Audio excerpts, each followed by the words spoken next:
ಇನ್ನು ಕಿಚ್ಚ ಸುದೀಪ್ ಅವರು ತಮ್ಮ ಹೊಸ ಚಿತ್ರ K47 ಅನ್ನ ಘೋಷಣೆ ಮಾಡಿದ್ದಾರೆ. ಇನ್ನು ಚಿತ್ರವನ್ನು ಕೇವಲ 6 ತಿಂಗಳಲ್ಲಿ ಪೂರ್ಣಗೊಳಿಸಲು ಆದೇಶ ಮಾಡಲಾಗಿದೆ. ಮ್ಯಾಕ್ಸ್ ಸಿನಿಮಾದ ಯಶಸ್ಸಿನ ನಂತರ ವಿಜಯ್ ಕಾರ್ತಿಕೇಯನ್ ನಿರ್ದೇಶನದ ಮತ್ತೊಂದು ಚಿತ್ರವೇ K47 ಚಿತ್ರ.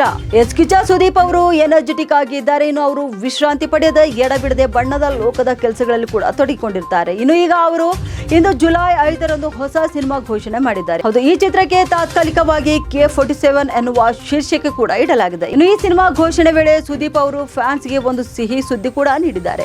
ಕೇವಲ 6 ತಿಂಗಳಲ್ಲಿ ಸಿನಿಮಾ ಮಾಡಿ ಪ್ರೇಕ್ಷಕರ ಎದುರು ಇಡಲು ಅವರು ಪಣ ತೊಟ್ಟಿದ್ದಾರೆ. ಇನ್ನು ಕಿಚ್ಚ ಸುದೀಪ್ ನಟನೆಯ ಮ್ಯಾಕ್ಸ್ ಸಿನಿಮಾ ಸೂಪರ್ ಹಿಟ್ ಆಯಿತು. ಇನ್ನು ಈ ಚಿತ್ರ ನಿರ್ದೇಶನ ಮಾಡಿದ್ದು ತಮಿಳಿನ ವಿಜಯ್ ಕಾರ್ತಿಕೇಯನ್ ಅವರಾಗಿದ್ದಾರೆ. ಈಗ ಅವರ ಜೊತೆ ಸುದೀಪ್ ಮತ್ತೊಂದು ಸಿನಿಮಾ ಮಾಡ್ತಿದ್ದಾರೆ. ಇನ್ನು ಜುಲೈ 7ರಿಂದ ಸಿನಿಮಾದ ಶೂಟಿಂಗ್ ಕೂಡ ತಮಿಳುನಾಡಿನಲ್ಲಿ ಆರಂಭವಾಗಲಿದೆ. ಇನ್ನು ಈ ಸಿನಿಮಾವನ್ನು ಡಿಸೆಂಬರ್ 25ಕ್ಕೆ ಪ್ರೇಕ್ಷಕರ ಎದುರು ಇಡುವಂತ ಆಲೋಚನೆಯಲ್ಲಿ ಅವರಿದ್ದಾರೆ. ಸುದೀಪ್ ಅವರು ಈಗಾಗಲೇ ಬಿಲ್ಲರಂಗ ಭಾಷೆ ಚಿತ್ರದ ಶೂಟಿಂಗ್ ನಲ್ಲಿ ಬಿಸಿದ್ದಾರೆ. ಇದರ ಜೊತೆಗೆ ಅವರು ಬಿಗ್ ಬಾಸ್ ಕೂಡ ನಿರೂಪಣೆ ಮಾಡಲಿದ್ದಾರೆ. ಇನ್ನು ಇವುಗಳ ಮಧ್ಯೆ ಅವರು ಮತ್ತೊಂದು ಸಿನಿಮಾ ಘೋಷಣೆ ಮಾಡಿದ್ದಾರೆ. ಇನ್ನು ಇದರ ಶೂಟಿಂಗ್ ಬಗ್ಗೆ ಕೂಡ ಹಾಗೂ ಸಿನಿಮಾ ರಿಲೀಸ್ ಬಗ್ಗೆ ಮಾಹಿತಿಯನ್ನ ನೀಡಿದ್ದಾರೆ.